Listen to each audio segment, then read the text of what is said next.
Good morning, everybody, and welcome to Herbie's Community Cooking Corner for March 3rd, 2026.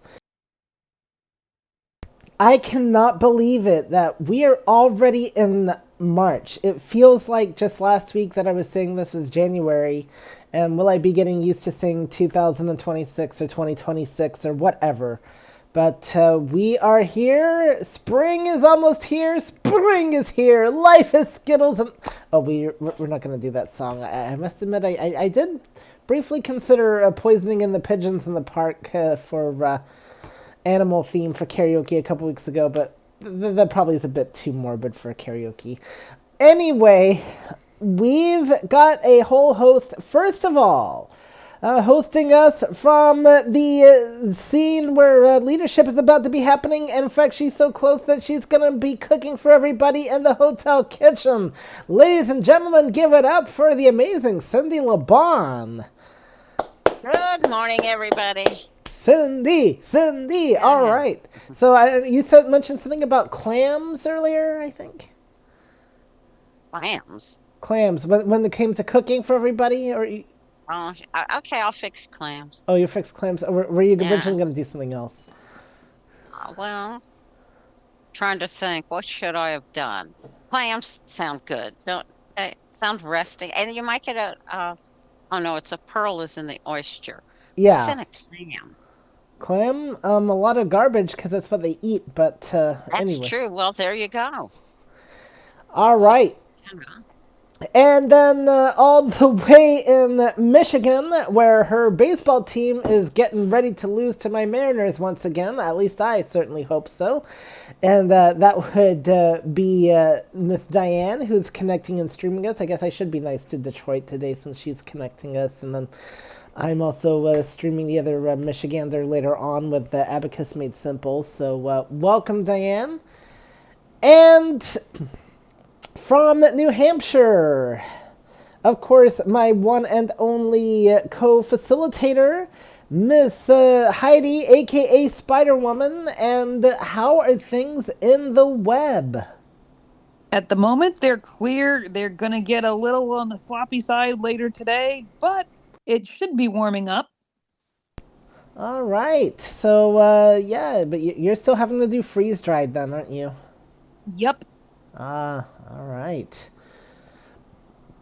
Well, today this is no freeze dried. This is freshly made baked chicken and veggies. We were hoping to have a guest facilitator, but they had to back out at the last moment. So we came up with something in a scramble, and this is what I came up with. I was just looking through recipes that I wanted to do. This was the first on the list, so I said, okay, we're doing it. Don't know if it's gonna be turning out good or not, so that's just how it works. So please, when you agree to facilitate a week of the call, definitely it really helps if you can commit to it. I do realize things happen, but it throws us in a tizzy. Well, it throws me in a tizzy anyway, because then that means I have to work. I mean, come on, guys. Do you really? And then people have to hear me on the radio. You know, they tune into their Alexas and think, "Oh, we got a nice change this week." So, what do we need for this? So, I'm going to tell you I'm making a couple of slight modifications to this. We need 4 bone-in skin-on chicken thighs or breasts. I have a pack of 8, so we'll be doing all 8, but that'll be fine. 2 tablespoons olive oil, 1 teaspoon garlic powder, 1 teaspoon dried thyme, 1 teaspoon paprika, salt and freshly ground black pepper to taste, 1.5 cups baby potatoes, halved or quartered, 1 cup carrots sliced into rounds, 1 bell pepper chopped into bite-sized pieces, 1 small red onion sliced, 1 zucchini sliced into rounds, optional. 1 tablespoon parsley for garnish, and that should be chopped. We also need a cooking sheet and other things. So, first of all, what we need to do before doing anything else is set our oven to 400 degrees Fahrenheit. That is 200 degrees Celsius. And I've already done that. I've also gotten out my cutting board for the things that I'm going to need. So I'm going to deal with the potatoes and veggies first because I really don't want to have the chicken sitting out until I'm absolutely ready for it because, well, it's meat and I'd rather just not leave it out. Steak is one thing. You can leave that out to get to room temperature. So the first thing I'm going to do is wash my hands. And the slight modifications that I have made for the recipe, we do not have any bell peppers in this one just because my wife is eating this as well, and she is not a bell pepper fan. So I've decided to not do that. It was either that or have to cook an extra breakfast. No. The other thing is not doing the zucchini rounds. And I cheated. I thought about doing the red onion and slicing it. Those are pretty strong, though. And, again, it's not just me eating it. So I opted for the chopped onions that I get from the store that are yellow. Okay, so let's talk about baby potatoes. They come in a tiny bag. We've actually done one recipe involving baby potatoes already this last year. And that was the honey mustard chicken. Okay, how do I get this bag open? Interesting. I see. It is different than your regular potato bag because it does. It comes sealed. Your big potatoes, they come in a bag that has like a plastic little twist tie. Well, not twist tie on them, but a little plastic holder thing to keep the bag closed. This, though, is a completely sealed bag, and so I'm going to need to cut it open as it does not want to tear. So, let's see if we can find my skizzers, which I just recently had. Alright, I may have to use a knife because I'm not finding my scissors. Remember, you have to have a spare set of skizzers in the kitchen, too. Yep, I do. So then when one goes wandering.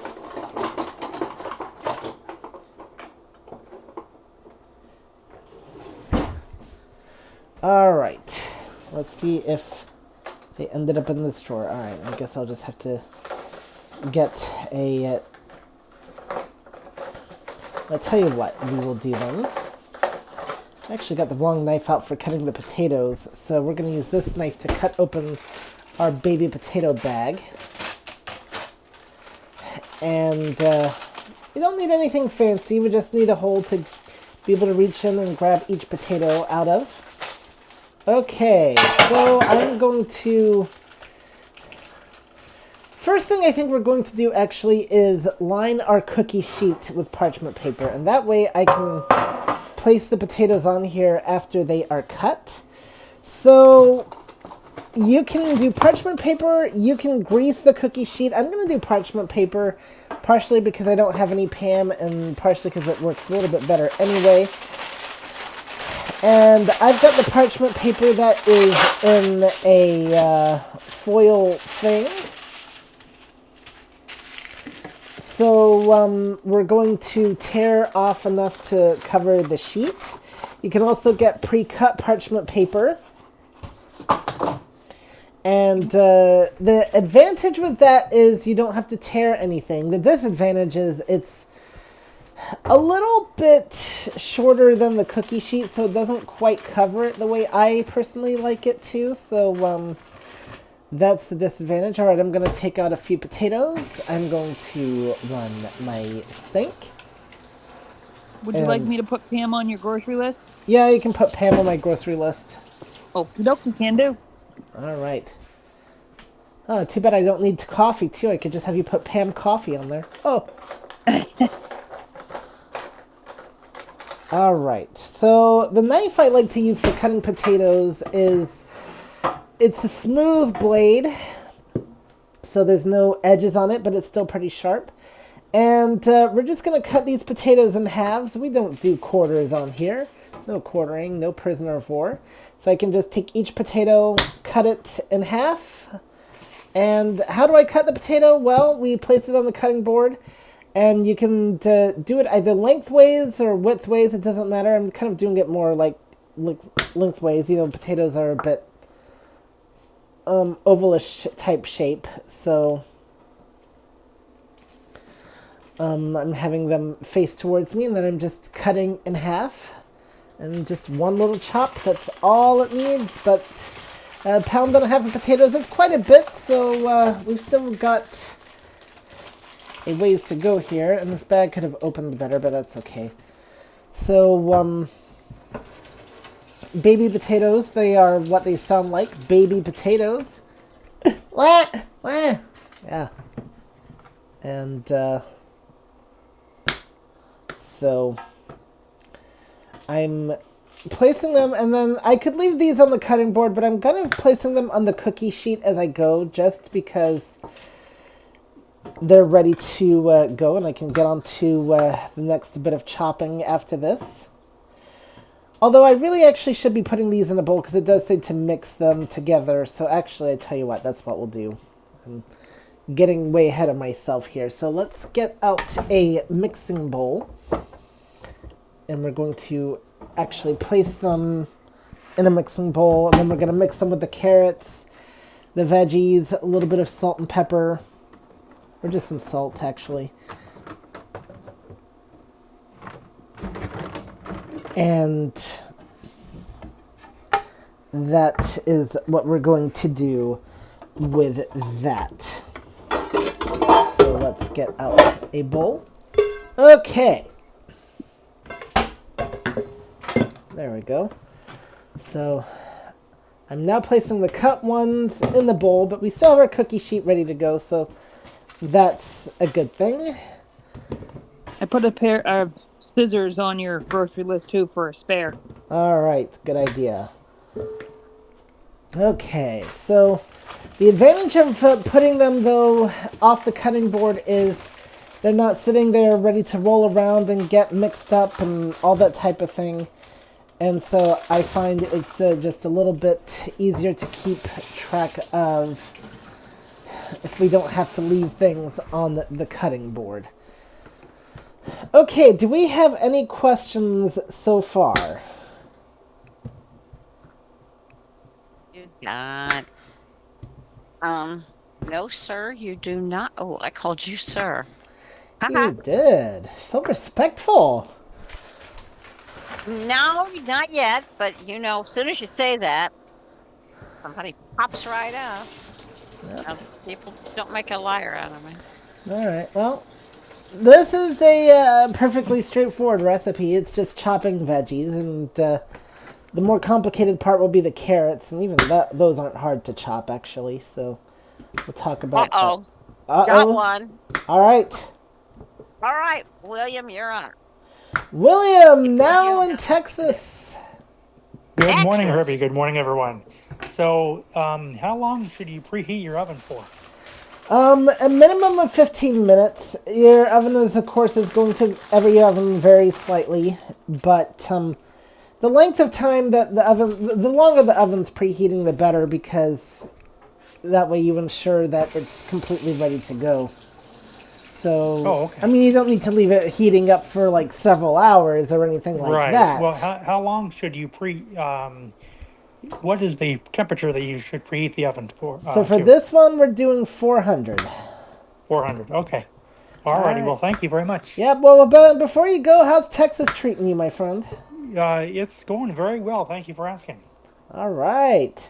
Yeah, he's now about 4 hours away from me instead of 5 gazillions, so, Exactly. I'm just waiting for my things to come from Seattle to Bedford, Texas. I'm hanging out at my sister's house in Argyle, Texas. So you guys take care and have a great day. You too. All right. Here's Thank where you. the sun shines bright in And it Absolutely. the deep heart of Texas. looks like you have a hand in clubhouse. All right, let's see. And my guess is Melissa. Oh, okay, Miss Diane hit it.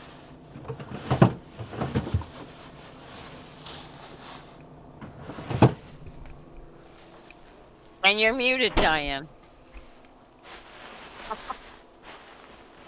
Can anybody hear me? Yes, Yes. we hear you. Oh, my mic was okay. Yeah, Melissa is, and we're hearing I you. guessed it. All right, yes, ma'am. So right now you're cutting the vegetables now, or are you cutting the chicken? We don't cut the chicken. We just cut the vegetables, and I just got done cutting the baby potatoes. Oh, okay. So you're making chicken and baby potatoes. Yep. All right. So I am done with the baby potatoes, and now we are going to cut the carrots. I probably could have gotten regular sized carrots for this. It might have actually been easier. But then the advantage with the baby carrots is we don't have to wash them. So Now, how long do you have to do the baby carrots? what with the baby How carrots? long do you, yes. How long do you have to cook the baby carrots? Well, we're about to find out how long it takes, so hang tight. Okay. All right. So I'm going to go ahead and wash off the knife. Why not? And I think I can just use the same knife that I used for the potatoes. And so, like I said, I got baby carrots for this, but you could get regular carrots. And you can choose whether to peel them or not. If you do want to peel them, a peeler is going to probably work best, but you can use a knife. However, the baby carrots have the advantage of, like I said, being pre-cut, pre-washed, and we've got a small bag of them here. So I can just take out each carrot, and what we're going to do is chop it into rounds. So I'm starting with the end of the carrot, and then I'm just taking each, just chopping it into tiny little rounds. So they will be nice little bite-sized pieces. And there you go. That's one carrot already cut. And of course, this is user preference. If you want your carrot rounds to be bigger, then by all means you can do that. But smaller, of course, takes a little bit more time, but it will be easier to work with. I'm still on stage. I need somebody to move me back. All right, yes. So, Diane, if you can move Melissa back into the audience, that would be very good. Sorry. Okay, and do we have any other raised hands in Zoom, by the way, before I continue on? No, miss, you do not. All right. So, we actually are going to do a recipe coming up that does involve chicken breasts, but I'm doing the chicken thighs today, because that's what we like best. But, well, the bone-in chicken breast, because we've not done anything with those ever on this call, so. I know you guys prefer chicken thighs. Whenever I see a recipe, I'm like, chicken thighs. Okay, that's going to Herbie and Chanel. Yep. But we do have some other chicken thigh recipes coming up, so have no fear. And next week, though, it's going to be interesting, is we're going to be doing popcorn chicken. So that's actually going to involve boneless chicken breast, but I'll talk more about that. I got to go look up my recipe so I actually know what I'm doing. Hey, but I could ask my popcorn expert, Cindy LeBon actually did do a call on popcorn, but she didn't do popcorn chicken for some reason. No, I didn't, and I should have. You should have. God, I love popcorn. I eat it almost every day. All right. So I'm just taking each carrot out of the bag and then chopping it. I am putting my fingers like lengthways on the carrot and putting the knife in between where my fingers are. So that's how I am cutting the carrots. safely. You can. I don't know if you can get cut carrots like that are in circles. I know you can definitely get shredded carrot. I think you can, but I think they're frozen. Okay. And So- I actually have a cut guide that you can put on your thumb and your pointer finger. And you can it actually is easier to hold a carrot that way, but apparently you're supposed to be able to hold a potato too, but I do it my own way.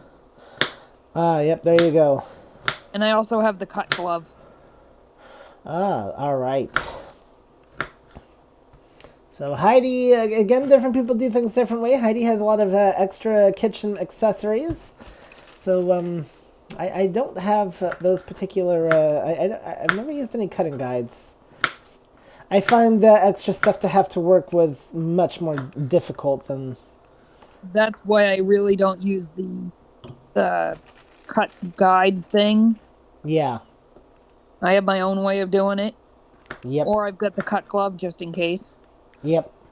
Which actually using the cut glove with meat actually is a lot easier because the cut glove you can actually machine wash.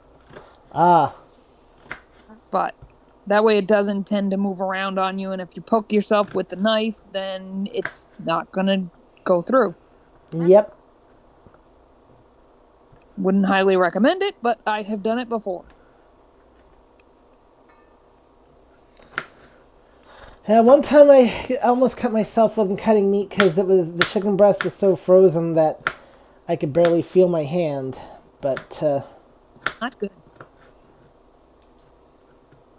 thankfully, I avoided disaster.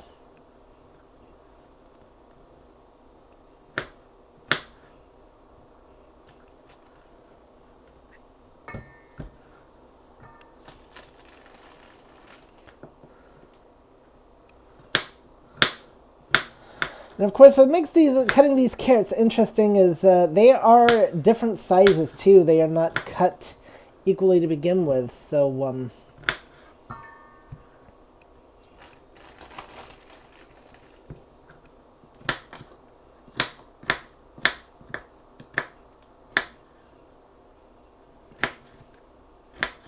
While you're cutting, should we ask if there's any other interests that people are interested in cooking?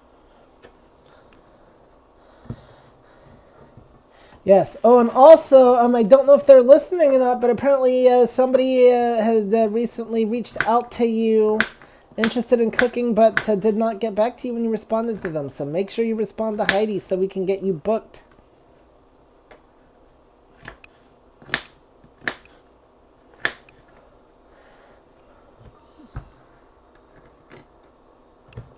But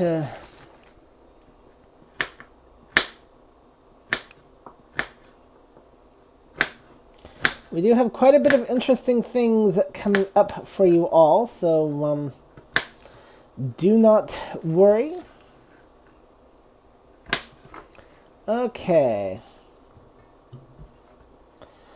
I think we're going to do one more carrot and call it good. We don't need to go too carrot heavy on here.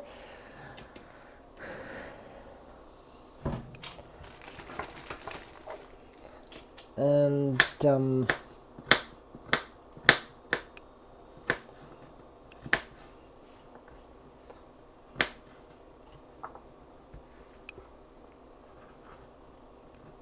Where are we? If you guys have any recipes you're interested in, please raise your hand and yep, let us know. yes, indeed. While Herbie's cutting. Oh, I'm checking. I'm watching. All right. I know what they really want. They want more junk food to, when I mention things that I'm baking, the interest level in here really goes up. Okay. Well, when you get to the recipe, shoot it back to me and say, put this in sometime at this time. So next is that's it for the carrots. Next is our onions. And this I did cheat. These are pre-chopped. They're really supposed to be sliced. but we'll live. So these come in a tub. This is from Walmart. And the tub has a little plastic part that you peel off. That has a little hole in it. We poured the tub into the bowl. And we pour the lid into the bowl too, because some of it likes to cling to the lid. And just like that, we have our potatoes, carrots, and onion. And I should have looked into the frozen carrots that are chopped just because saves time. What can I say? But that's all right. Depending on how you do stuff will depend on whether you would benefit from pre-cooked stuff or pre-cut stuff or not, because it can be more expensive. But if you don't do it on a daily basis, that actually doesn't really matter. So, Okay. Now, I don't know if Abraham has a recipe or what, but do you want to take the oh, I suppose we'll take he might him. come and haunt us. So I stepped away for a minute or two. And when do you come back? Oh, The the potatoes, did you peel them or not? no. Okay, good. And you said it would save you time, but I see the recipe calls for time, so you needed to add it anyway. All right. Whatever. Somebody get him off the stage. Oh, we can't do that. Oh. It's not Clubhouse. All right, so we need some salt and pepper for the potato, carrot, and onion mixture. And,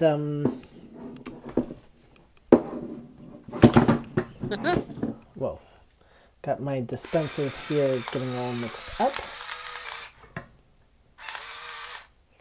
There's the salt.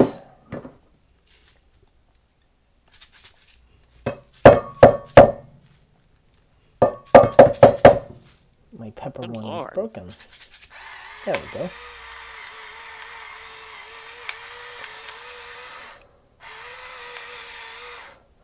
Okay. Now we need a spoon to stir this.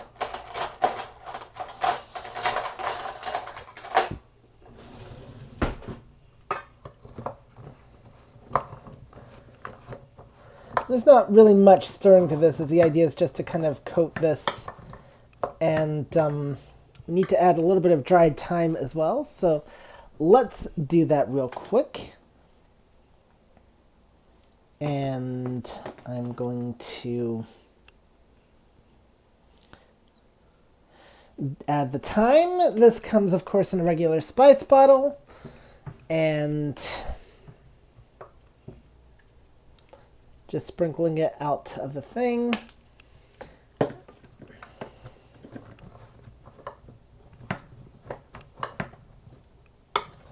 Now everything will be coated evenly. Okay, so now we are going to deal with our chicken.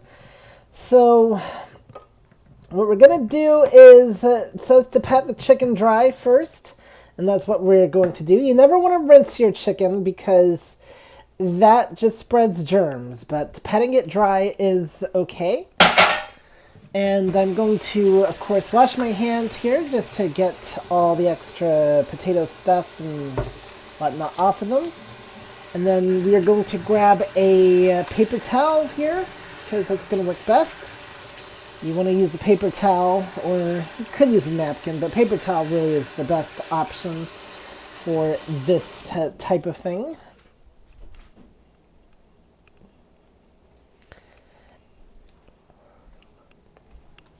And so let's do that.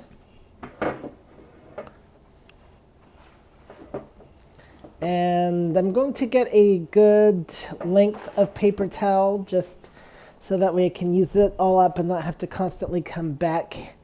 And we'll be able to use dry parts to keep the chicken dry. First thing you want to do is, of course, when you're trailing paper towel into the kitchen, is make sure that your oven is closed. You do not want any accidents to happen, like it falling in the oven. But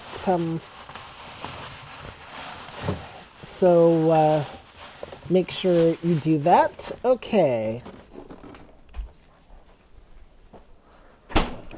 So I'm going to set the chicken on the cutting board. And actually, I really should put these carrots away. So let's do that first.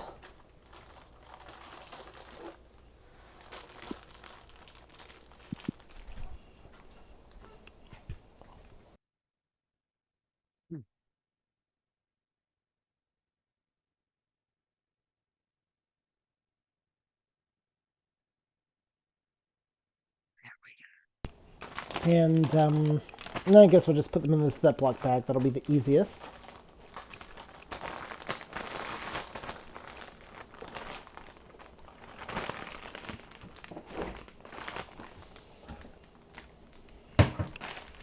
And now we're going to deal with our chicken. So what we do here is very simple.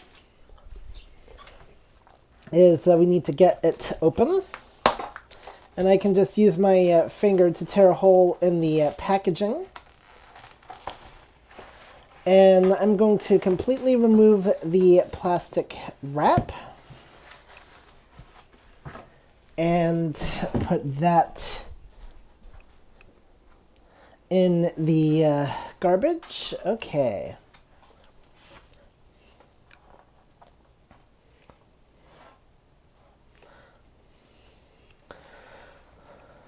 So I'm going to pat the chicken dry.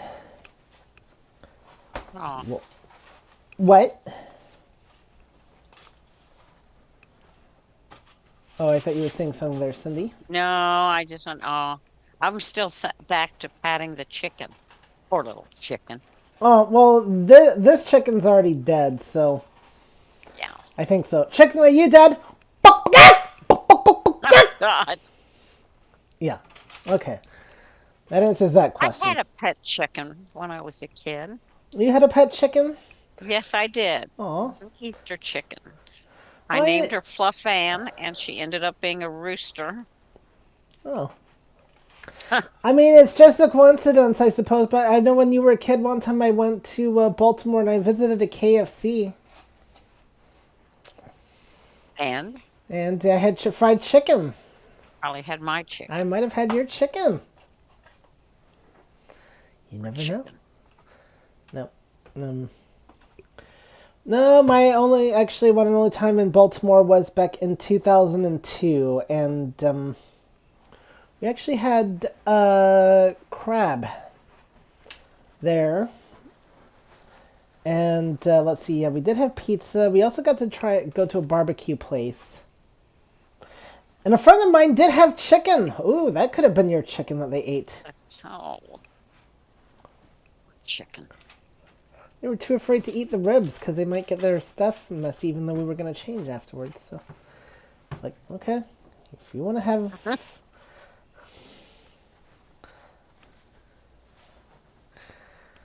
Be my guest, but... Okay. Chicken is dry, being fawned over, and everything. In Cindy LeBon's case, I have not ever had the desire to fawn over a chicken. But, I'm reminded of the dog in Homeward Bound when he saw the yard full of chickens, and his first question was an excellent one. He asked which ones were original and which ones were extra crispy. It's a good one. That's what I thought. So I'm washing my hands. So now we're going to get out another mixing bowl, and we're going to put in the 2 tablespoons olive oil, salt and pepper, dried thyme, paprika,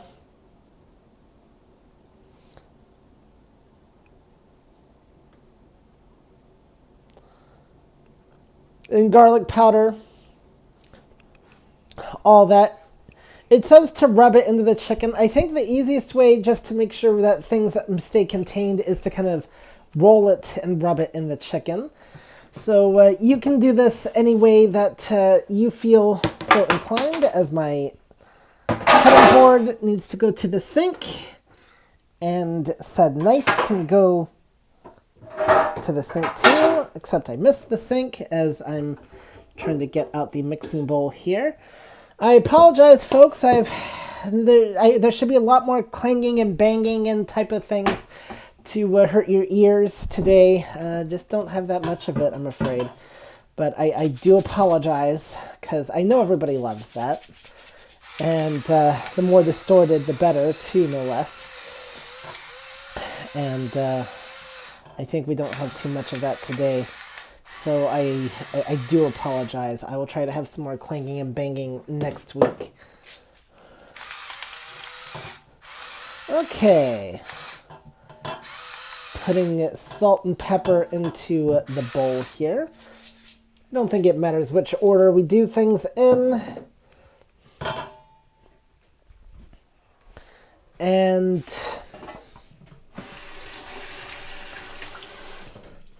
next I need my dried thyme and my garlic powder. Okay. And my paprika. All right.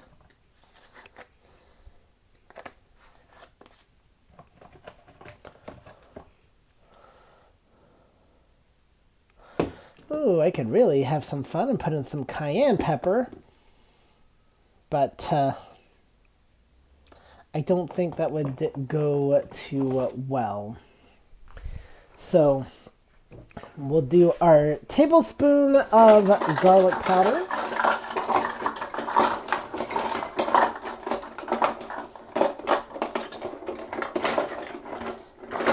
Okay, there's my big measuring spoons. I need a smaller one. Oh, what the heck, we'll just guess what a tablespoon is.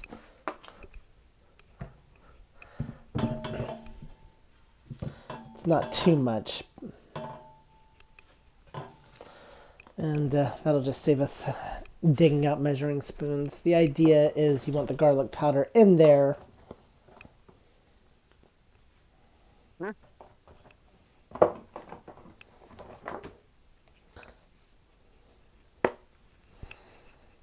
Same with the paprika. We want that in there too.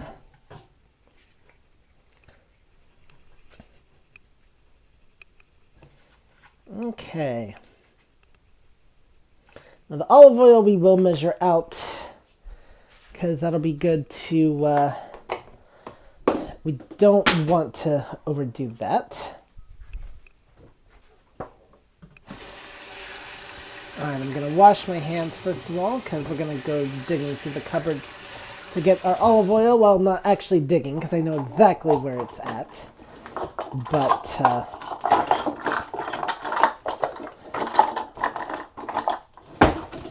so, olive oil, again, it's in a different type of bottle than your typical vegetable oil. This comes in a square bottle that has indented sides. And it is a thicker oil than vegetable oil too, so more denser. Okay, now how about the measuring spoons that I wanted? Okay. Good Lord. Yep. Ah, there's the measuring spoons. So it said 2 tablespoons olive oil, I do believe, and we're going to pour the olive oil into the 2 tablespoon measuring spoon.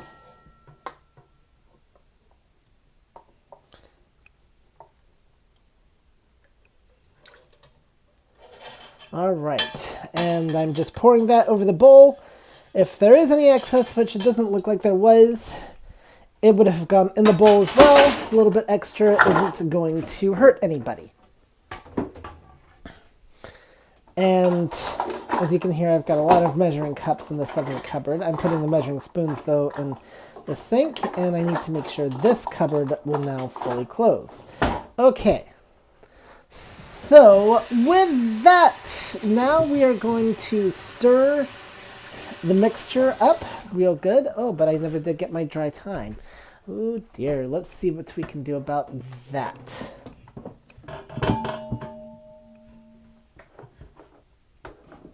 Because I had it a minute ago.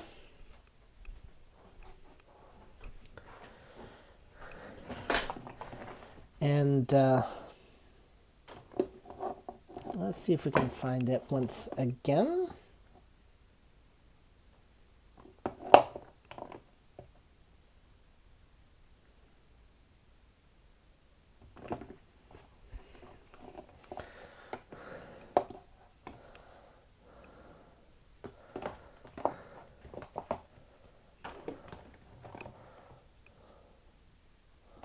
Alright, let's see here. Well, I just had it a minute ago. Okay. Let's see if that's the bottle that fell. Let's take a look. That wants to keep rolling away. Okay. So one of the hazards of the kitchen is that your bottles can move on you when you're trying to find them. But, okay, that was actually garlic salt. So, not the one I needed. Well, at least the thyme got into the potato mixture, so I guess that'll just have to be good enough, because I don't know where my thyme went, and that we're going to run out of time. I don't think I put it back up here. No, I didn't. I was just going to say it ran out. Yeah. Did you need another bottle of thyme as well, or no? No. Okay. I just... Oh, there's my bottle. Okay, I found where I put it, so now we'll sprinkle that. Threaten to get another bottle and it shows up, see? Yeah. It realized that its time was almost out. Oh no, this, I got the bottle open now. It's full, we've got plenty in here, so. So we're sprinkling. The thyme is an interesting one, because of course it comes in the form of like little leaves.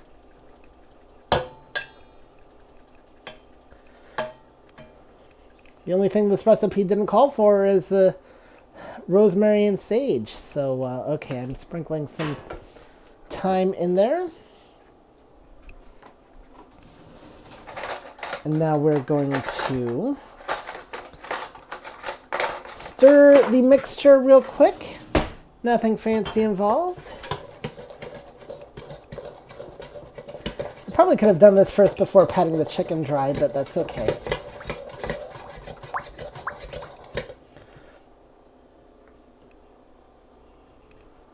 Okay, so I'm going to take each piece of chicken, roll it in the mixture, and place it back on the cookie sheet. And the way they say to do it is to rub the mixture into the chicken. And I'm kind of doing that as I'm rolling it, you know, just making sure that it's evenly coated.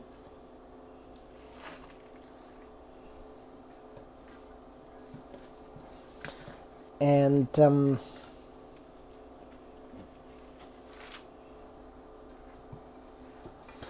that is what we are doing here, just rolling and rubbing. And of course, there's extra on your hands as you're doing this, so you can start coating the other pieces of chicken while you're trying to grab them. And I can tell by feel that they've been dealt with. And guess what, gang? We're actually going to be ending almost on time today, so I didn't know that would be possible, because this is going to take a while to cook. It'll take about 35 to 40 minutes.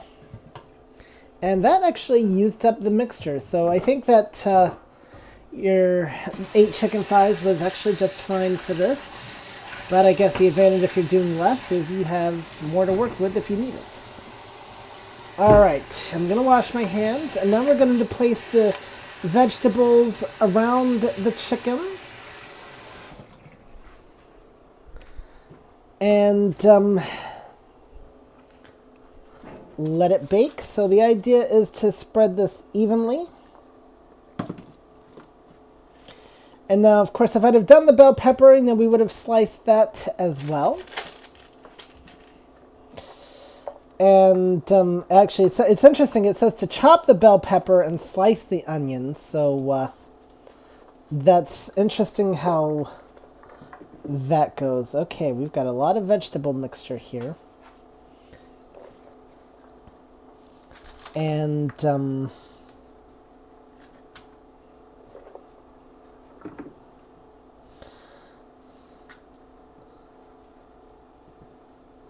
so I can see why they said recommend only 4 chicken thighs, because of the amount of veggies this gives us, but that's okay. And also, another question you might be, I'm surprised nobody asked, is which way do you have the potatoes facing? I just have them facing whatever way they end up. Some of them are flat side up, some of them are not. Trying to go more for flat side up a little bit because I think that'll help them cook. But it is what it is. Okay, so I'm going to put this bowl in the sink. I'm going to now wash my hands once again before placing this in the oven. And that'll ensure that no excess comes off in the oven and all that type of thing.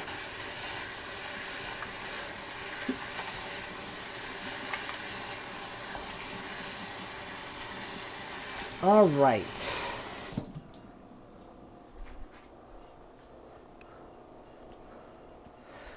So I'm now going to open said oven. So got a couple pieces that landed on the outside here. Let's get those in the tray.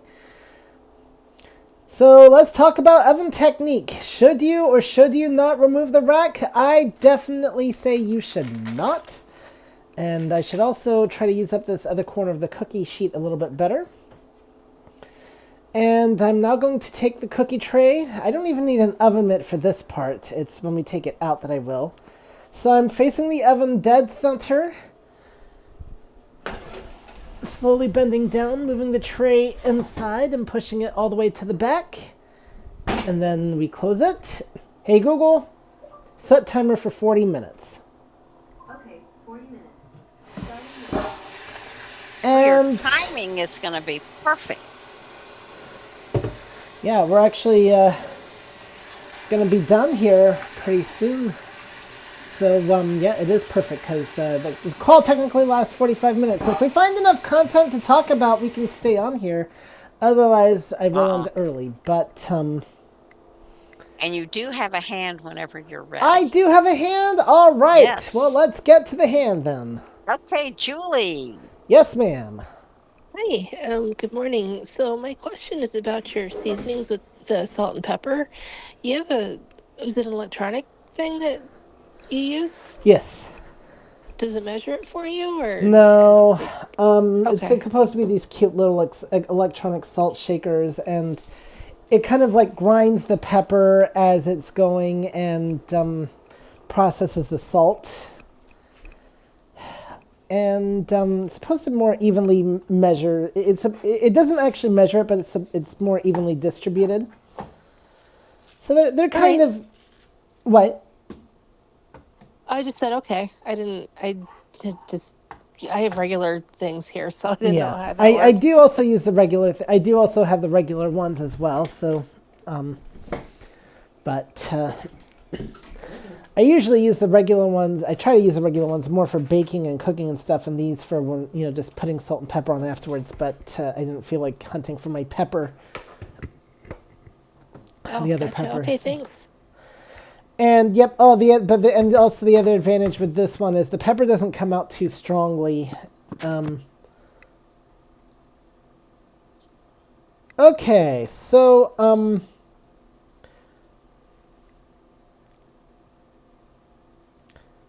do we have any other questions? No, fine. No, you do not yet. But how it goes. You wait. Somebody will. 10 This minutes, sounds Herbie. delicious. Oh, I was going to tell you when it was top of the hour because this is 1.5. Yep. 10 minutes till we stop the stream. Oh, that's true. Oh, those poor streamers, they'll have to get on their computer. Well, if yeah, I mean they could already be listening on their computers. So, excuse me. Okay. What I found, Herbie, is a lot of people will listen on the A lady, and when they have a question, they call in. Yep. I found that on different calls. Yep. And They do. I've done that too. Yep. You have. Mhm. All right. So, let's take a look at our upcoming schedule. Let me also make sure that I don't have any questions via email. I've not had that open. And so I have not even touched the computer this past hour. Okay. Yeah. Nope.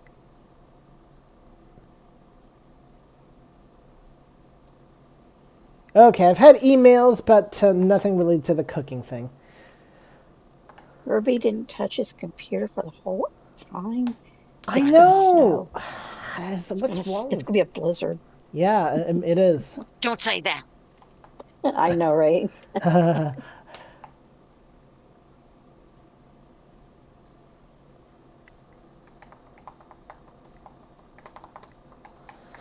All right.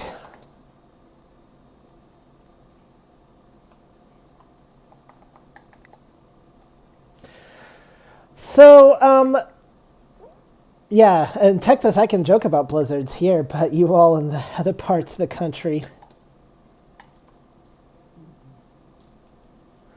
Yeah. All right. So, let's take a look at what we got coming up here. So, in March, I've got... We were originally supposed to have the cabbage and Catalina bean soup. Did we get that rescheduled yet, or is that still waiting in the wings? That's in the wings at the moment. All right. So sorry about that, folks. Well beyond our control here. But what we do have for you next week is popcorn chicken. Hey, you know, that's going to be exciting. Back in the 80s, New Edition had a song called Popcorn Love. So we're taking the popcorn to the next level. No, we don't do popcorn shrimp on here, though. At least I don't. Dark chocolate peanut butter cookies. And both of these are made by moi. And then we've got an interesting one. Potato bacon cream cheese chowder. And spring salad, provided to us by Marianne. And then crispy chicken wings and onion rings with yours truly to round out March. Rings and things and...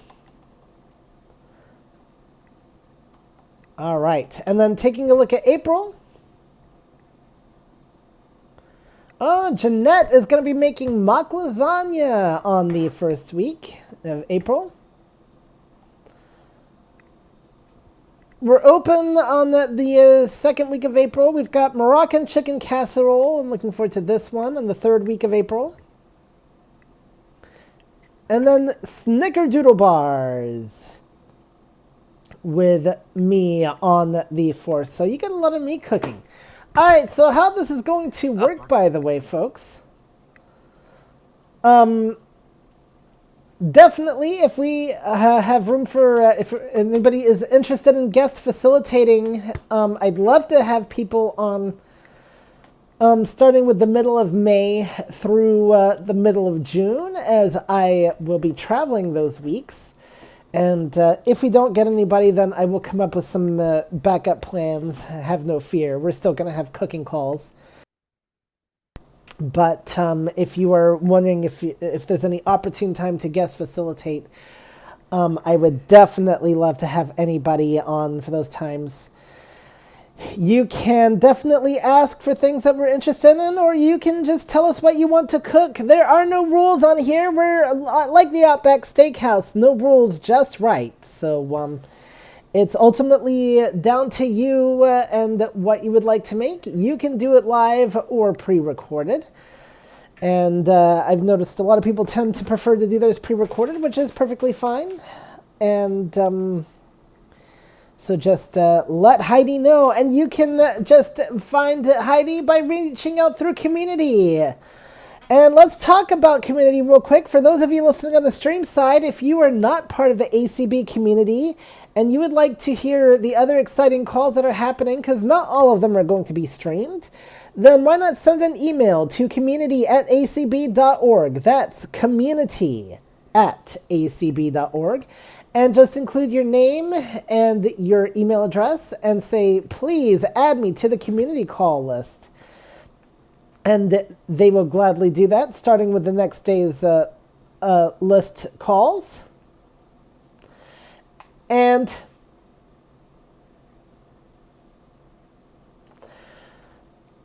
so we'd love to have you on the community call list. What calls will you be getting access to? Well, it's always a good idea, first of all, to listen to ACB Presents every morning at 9 a.m. Eastern, where you will get a complete rundown of calls that are happening for the day. And but the community call will let you join them on Zoom so you can participate. But we do have a couple others being streamed today. We have Abacus Made Simple, and that is actually returning to the airwaves after being just on Clubhouse for the longest time and then not even happening this last month. But Lucy is returning, and so that's going to be today at 1 p.m. Also, later on today, we have Tuesday Topics on Media One at 7 p.m. Eastern. Unfortunately, we do not have In the Kitchen with Courtney. That got canceled, so she will not be cooking for us tonight. So hopefully she will be back with us next week. Let's see, what else do we have for you on the stream side of things? Hold on.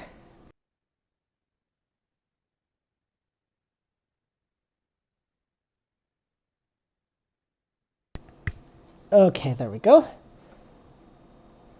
We have the BOP monthly meeting on Media 6. So that's also what we have happening for you. Now, meantime, on the Zoom side of things, we have some other things happening today. We have the Braille call happening at 6 p.m. Eastern, where you can learn about Braille. Well, it's a one-on-one training thing. Well, several Braille aspects. Actually, the idea is to help people learn Braille with that call, so you might go into a private session, or you can chat with Dorlin. Also, we've got happening today making caterpillars. Oh, I'm sorry. Learning to make butterflies. Did I say caterpillars? Oh dear. But I don't think the call's on the larvae stage anymore. So, we've got that happening today. Also, the chat cafe at 10 p.m. where they'll have a topic. And you can chat about it. Tomorrow, I will be doing accessible online games, and that's going to be at 6 p.m. Eastern. And I will be playing Apples to Apples on RS Games. So, can't wait to have you on board for that. And let's see. Heidi, did you have any crafty calls you wanted to announce or anything? Not for today. I know Thursday's going to be needle knitting. I'm going to be teaching on Saturday. And then next Tuesday is going to be crochet. All right. Well, I really should go to the Thursday, because I've always wondered how you knit needles. I know you can knit with needles, but I didn't know you could knit needles themselves. So I should really be on point with that. But all right. Well, as we about to say goodbye to the stream side of things, do we have any more questions, comments, either about Yes, you today's do. recipe? All right. Let's get to it. I'm stopping the Okay. stream. Sorry. Well, that's Bye, okay. streamers. Come join us on Zoom if you want us to continue the fun for as long as we last. All right, who have we got? Okay, Christy. Christy, welcome. Say you're from a hot place. Where are you from? I am from Houston, Texas. Oh, Well, okay. that's where I live anyway. I'm not originally. I'm not a native Texan, but that's I've lived here since 2011. But I lived in Minnesota before that, where things got a little bit too cold, and used to live in Florida, so a long time ago in Washington State as well. Do you get snow? Do you ever get snow, or does it ever turn cold where you are? Yes, to both. It can get into the low 20s, and we've had several times where we have had some snow. We got lucky this past year, but we definitely had snow back in 2021. And we also had snow back in 2000, I want to say it was 14. So, Two yeah, flakes. we've had a few flakes here and there, but it's a big deal when we get snow because we're not adapted to it. All right. You got another hand. All right. You ready? I'm ready. All right, Miss Petra, and I will let you know that you got 30 minutes, kid. Yep. I kind of gathered that since we cut the stream off at the top of the hour, and I there's. know, but you told me in But the you, very beginning that I you in know. the first hour. I know. Anyway. Herbie, Yes. you said abacus made simple would be at 1 o'clock, Um, and uh, my schedule says 2 2 o'clock. o'clock. Yeah, I'm thinking in my So time, 2 o'clock Eastern, yes. I know that's what I thought because I'm in your time also. So I always have to look at the Eastern time and subtract an hour. So that's what I thought, but I wanted to make sure. Yep. And what kind of cordless hand mixer do you have? What brand is it? KitchenAid. Kitchen. Oh, they're the best. Yep. Did it come with other attachments like a whisk and other things too, or just the beaters? Mine just came with the beaters. I'm sure you can get extra attachments for it if you need it, but Okay. Thank you. Great call today. I'm really enjoying it. Thank you. excellent. Okay, do you want the next two hands? You ready for them? Well, how about we take them one at a time? Well, I was going to do that. They might get in a big fight. All right, Eric. Hey, Hey, how you doing? I'm doing good. So, if you're not originally from Texas, where are you originally from? I'm just curious now. Oh, you got a loaded question. Well, I tell you what, before we get into that, do you have any food-related questions before Oh, I... yeah. So, was that chicken pot pie you were making today? Because Chicken I and just came in. vegetables. It's chicken, Oh, potato, carrot, onion, bell peppers if you want. oh, cool. All right. I will. We'll come back to your other question because where I'm from is a little bit of an interesting story. So, it involves spaceships and things flashing. No, it doesn't. But so I will come back to that. I'll get all the food stuff out of the way first, and then we'll let you. And then we'll play a game of you decide where I'm from. So anyway, who do we have next? Hazel. Hazel. Yes. Hello. Hello. Sorry I was a little late, so I didn't get in at the beginning. You were cooking instead of chicken breast, you were cooking thighs. Chicken thighs, were they bone in or not? Yes. So These does are that make definitely bone in, skin on, the works. okay. Does that make a difference then as to cooking time? Do you have a problem making vegetables and the chicken come out at the same time? So, yes, it actually does. If you were to try this, there's two big differences with the bone-in versus the boneless. First of all, the bone-in I feel like gets more flavor because you also have the skin and whatnot. But it all I think it's more tender, so that has the advantage. But it does take longer to cook. If you wanted to try this with boneless chicken thighs or whatever, you could probably take off at like 10 minutes or so. Okay. But if you cook it with the skin on, then you just take the skin off when they're ready to eat it. Yep. Okay. where you eat the skin, whatever. But yeah. Well, if you're trying to cut down on certain things. Yeah. But I Okay. think, I mean, yeah. So yeah. All right. Thank you. Okay, Donna Clark took her hand down. Yes, ma'am. Yes, She Donna. has nothing to say, I guess. Oh, well. You're not that far away from her. She's in Virginia and you're in Maryland, I so. know. Swim over the river and You might be go mute. visit. Oh.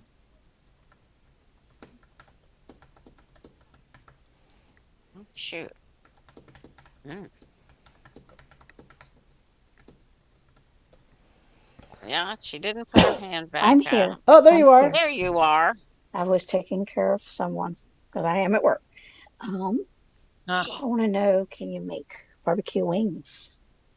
Ooh, barbecue wings. I can definitely do that. All right. Heidi, I look forward to that. let's do that. Honey barbecue. Honey barbecue. Okay. Thank So you. let's add that then to this. We'll do that the second week in April. Okay, I'll put that in. All right. Honey barbecue wings. All right. I'll go find a recipe for that. That sounds delicious to me. Honey barbecue wings, buffalo wings, two of my favorites. All right. Anybody else? No, not yet. All right, then we'll get to the loaded question like it's a loaded baked potato. Okay, so Eric wants to know where I am originally from. So here's the deal with that. So first of all, we'll talk about my heritage a little bit. So my mom comes from the UK, and my dad comes from Ohio. So I'm half British, half American to start with. All right, it makes it very interesting during discussions about the Revolutionary War. I never know which side I want to be on because, do I sympathize with my British side or my American? No. The British actually were, they did mishandle some things. I get why they did, but that's a whole other discussion. Anyway, but I was born in Mississippi. And we're hearing somebody's microphone, by the way. So I was born in Mississippi, but I was only there for 9 weeks. So needless to say, I don't remember it too well. And then because my dad was in the Air Force, so we actually got stationed. He got moved to England for 4 years. So that's where I spent the first 4 years of my life. And then we moved to Florida when I was 4, turning 5. Remembering my first airplane trip, that's a whole other story in itself. So lived in Florida in the Panhandle region in a little town called Crestview, 40 miles from Pensacola. This is the north part of Florida, by the way, not the southern part of Florida, which always gets featured in the news. Drives me crazy, actually, because it's like, hey, nobody knows anything exists beyond the other side of Tallahassee, it seems like. That's how I felt. You were in Tornado Alley. Yep, we were. Didn't experience any tornadoes. Definitely came close. Did have some interesting hit and run games with hurricanes. The only one I actually really got to experience was Tropical Storm Alberta back in 1994. So Audio now unmuted. Video content per B. Allen. Computer audio unmuted. No bit lag. Yeah. Okay, I'm hearing somebody saying video unmuted. So we're hearing your screen reader, whoever you are. I'm not looking at my screen, so I don't know who it is. But All right, I see who it is. All right, you see who it is. All right, she's got you. Zapped him. Zapped him. All right, good. Zap him, Cindy. That's what we call it. So anyway, Florida would be where I'd spend the most of.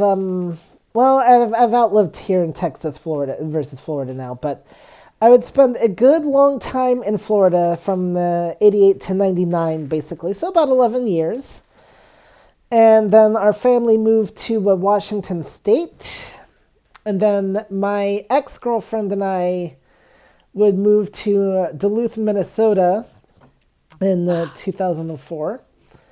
And frozen tundra there, so I know a little bit about cold, probably even more than you guys up there in Baltimore. Heidi probably knows more about cold than you guys in Baltimore. Sorry, Baltimoreans, but Eating with Alaska at this point. Alaska's warmer. Yeah, that's not good. Anyway, yeah. So, lived in Minnesota from 2004 to 2011, where I moved to Houston, Texas, and with now my wife. Needless to say, that's not my ex-girlfriend, but lived here ever since. So you decide where I'm from, and yeah, technically, I guess you would say Mississippi because that's where I was born, but yeah. So I guess I would qualify the minimally to be president of the United States because I was born in the U.S. But yeah. Anyway, so hope did that answer your question there, Eric? Yes, sir. Yeah. It did. All right. Actually. Shiny, happy people everywhere. Speaking of REM, just saying. Yep, great song from them. Oh, yeah. All Actually, right. I told you I met them in 95. Yeah, that's pretty cool. I was 7 years old. Yeah, nice. Yep. I'll tell you that story on a Get the Scoop or something. Definitely. If you're there. Yeah, we got to hear that story. All right. So yeah, like I said, of course, my and heritage-wise, British and American. Not been to the UK since 1996, and last time there was sad circumstances when my grandpa passed away. But be good to go. I hope to go back there again, because I was, last time I went there I was 12. But we won't get all sentimental. Julie has her hand All up. right. She probably hasn't. Let's Go ahead, Julie. Yeah, hope you don't mind a repeat. Anyway, I thought I'd read in the recipe that you were gonna be making zucchini. Did I miss something, or did you decide not to go So that the direction? zucchini is optional, and so I opted not to do it. Oh, okay. But yes, it does call for zucchini rounds. So if that's what you want to do, then you would take the zucchini. I think you would peel it. I very rarely do anything with zucchini. I wouldn't peel it. You wouldn't peel it? Nope. Okay. So don't peel the It is zucchini very then. tender. All right. So don't peel the zucchini. So you would just place it on your cutting board, and you would want to cut it into small, like round pieces. So just tiny circles, basically. Thinly sliced, that type of thing. Does the zucchini have any seeds or anything that you have to take out? I've never worked with one.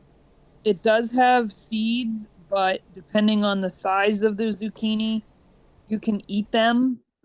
The only time I probably would pick them out is if you're grating the zucchini, like for zucchini bread. Right, yeah. Because zucchini and summer squash are both veggies that you can leave the skin on. And really, the only difference between a zucchini and a summer squash is yellow and zucchini is green. Gotcha. Okay, thanks. Taste is a little different, but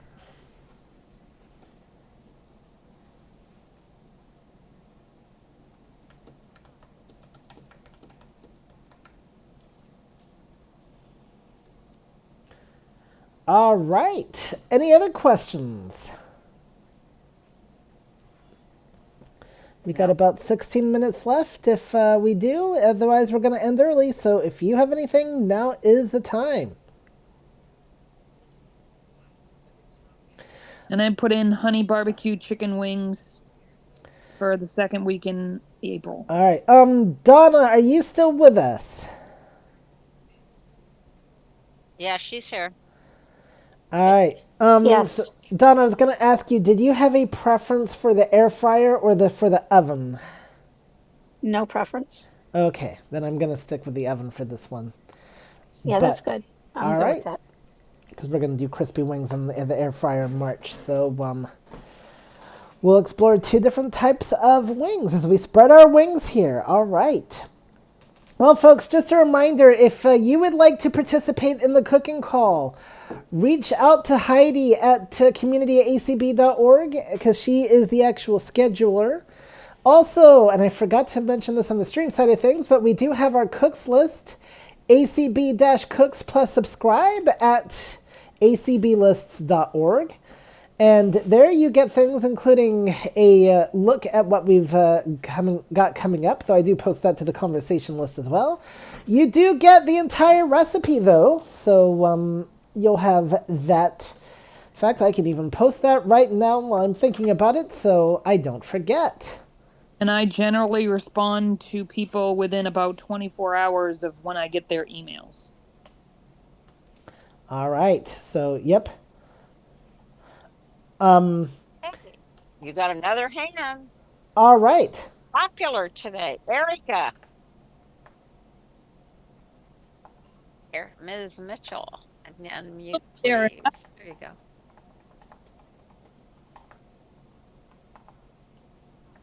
You're good. What out of you?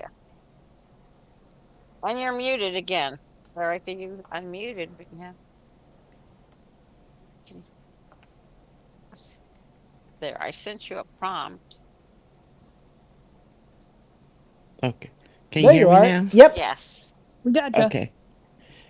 So you're in Houston, Texas. I am. Yes. And I'm in Houston, Texas too. Have you ever did the fried alligator? I have not done fried alligator. That's something I've never. I've had alligator before. My encounter with an alligator, by the way, because people ask about this, living in Florida. My encounter with an alligator has been once on a stick and once on a burger. Yep, I had an alligator burger once, and that wasn't even in Florida. That was in Washington State. So. Oh wow! That I've come up on I've bested the alligator in both instances, guys. The only times I've actually encountered one. So, unless you consider a toy alligator, that is not something I would cook. If you make it, or if you know somebody that does and would like to talk to us about how to make fried alligator, then by all means. Definitely, we can get you booked, but that would definitely be a very interesting topic. Yeah, because I was wondering how, because I tried it where you soak it in buttermilk and hot sauce and cayenne pepper, but it still doesn't get tenderized. That's why I was asking, have you ever cooked it? All right, no, I have not.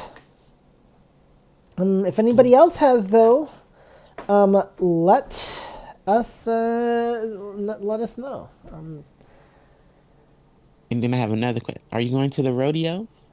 I am not. I have been to it once, actually. We got to do a tour of it back in 2017. And no, 2018, actually. Even posted a picture of me sitting in a tractor. That was kind of fun, actually. But And you have two hands up. all right, well, we have two hands up. Okay, so real quick, I've posted the recipe to the cooks list, so we're on the ball here with that. Okay. All right, you have two hands. I'm going to the one who has yet to have their hand up, and that is Petra. Oh, Petra did speak earlier, but yes, ma'am. She did? Oh, that she did? Okay, whatever. I already got your recipe from today, Herbie. You really are on top of it. Wow. Yep. Wow. If I send you an email, would it be possible for you to, without too much bother, be able to send me the recipe for the cake mix cookies? I can do that. Okay, I'll send it via the ACB community list and ask you for that. I would really appreciate it. Oh, yep, I can definitely do that. I can definitely, and I'll also resend out the link to the Dropbox folder that has all my text recipes. But yes, if you ask me for an individual recipe, you or anybody, I will definitely get it. Thank you. Yep, you're welcome. All right, Miss Julie. Yeah, so I don't live in Houston, but I've had some time there because I have family that does. And I was thinking what might be a fun cooking topic might be kolaches. Oh, that would be an interesting. Have you had experience cooking them? Have I what? I'm sorry? No, have you had experience cooking them? No, just eating them. Okay. I'll see what I can do about that. I've not dealt much with them, but I've definitely never cooked them. I haven't either. I've looked around for recipes, and there's a couple of YouTube videos about them, but I really wanted something a little bit more specific. But I know really outside of Texas, probably nobody's heard of them or knows what they are. So I thought that might be kind of a fun thing to do. Definitely. All right, I'll look to see what I can find about those. Yeah. Hey, you have another hand. All right. Marianne. Marianne, yes. Hi, Miss Marianne. Good morning, all. Excuse me, still got a little bit of a cold. When you talk about kolaches, are these bread with like a prune filling or an apricot filling or something like that? No, I mean, I suppose I could make them like that. How to best describe them? It's The ones I had were like breakfast style, where they Yeah. had like egg and cheese and some kind of breakfast meat in them.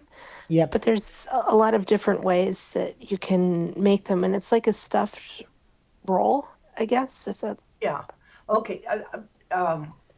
They're Slovakian, and I've made them since I was a little kid. Not necessarily with the egg and that sort of thing, but usually with a fruit filling or poppy seed filling and that sort of thing. So it's probably not the same thing you're talking about, but Oh yeah, they had apple ones too at the place I went when I had them. okay. Well, it's something I could do in the future, Heidi, if people are interested. But it's a bread dough, so it has to do some rising. So let me think about how we could do it in an hour or so. All Okay, right. I put your name in parentheses on my interests list. So Okay. my suggestion for that is that could be something that you pre-record. So Yeah. But yeah, definitely that sounds like a good idea to me. Perfect.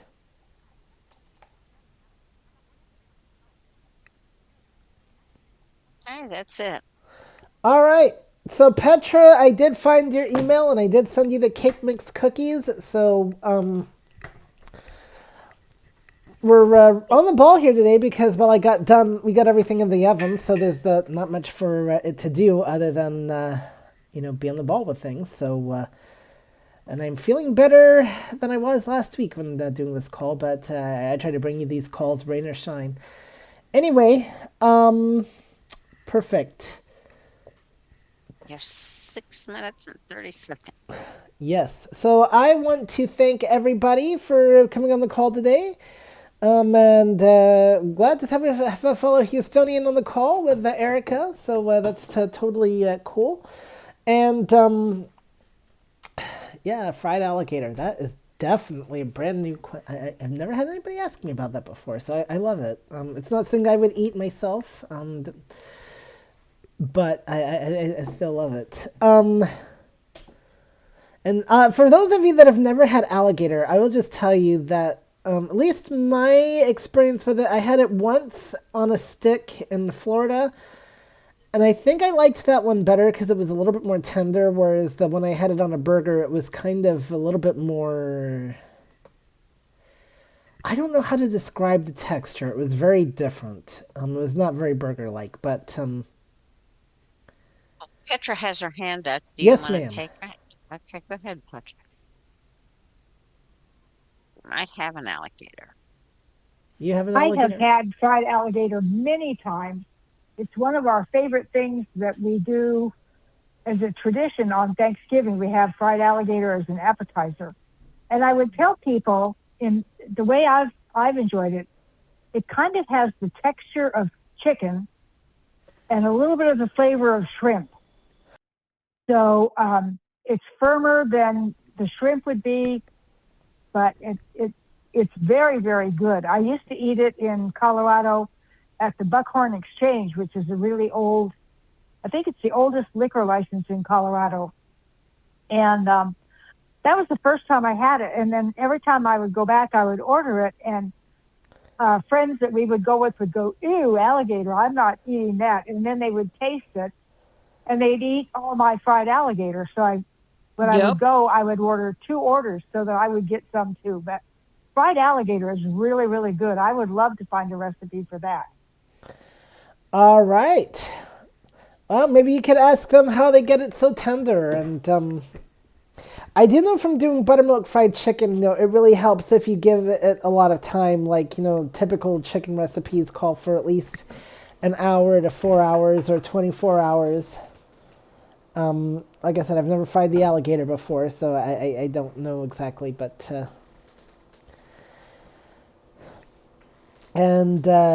yep, but great question though. Okay, I want to thank everybody today, and I've definitely got this call very interesting with all that. I'm glad for your cooking suggestion there, Donna. I'm going to start looking into the honey barbecue wing thing. And also, so we're just, in the meantime, my food is almost going to be ready to be out of the oven, but it's almost, hey Google, how much time is left?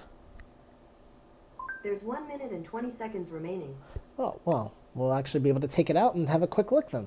So, anyway, just a reminder, next week, popcorn chicken. So, I'll be posting the recipe to that. I've posted the recipe for today's call on the cooks list already. But, you can find this. Also, don't forget to check out Herbie's Community, or Herbie's Cooking Corner on YouTube.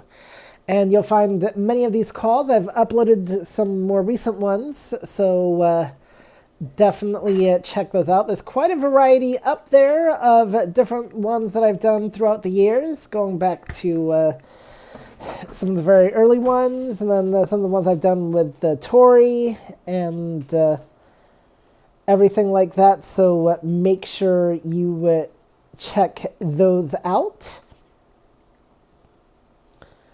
And we've got that for you as well.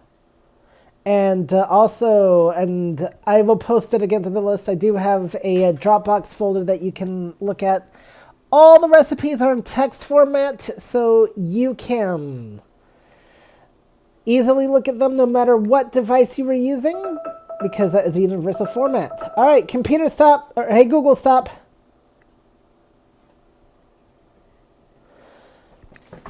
All right. So I am actually going to take these live out of the oven. So I'm going to start by turning off the oven. It's still going to be hot, but that's fine. And again, I do not move the oven rack.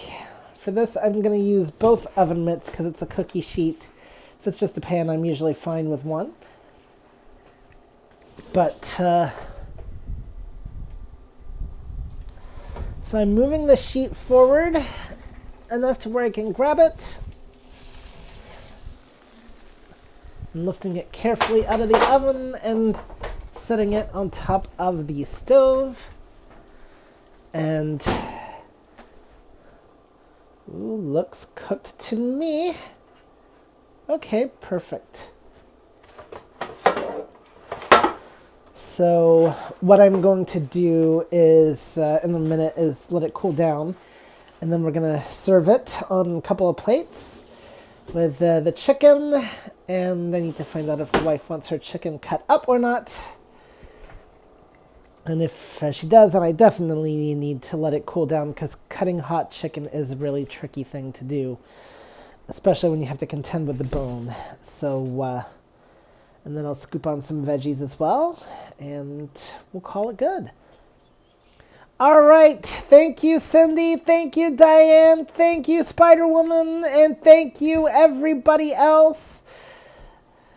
And I will see you all next time. We gotta run. Okay, I'll take us out, okay? All right. Bye, guys. Bye, guys. Now I gotta go eat. Yep, you do.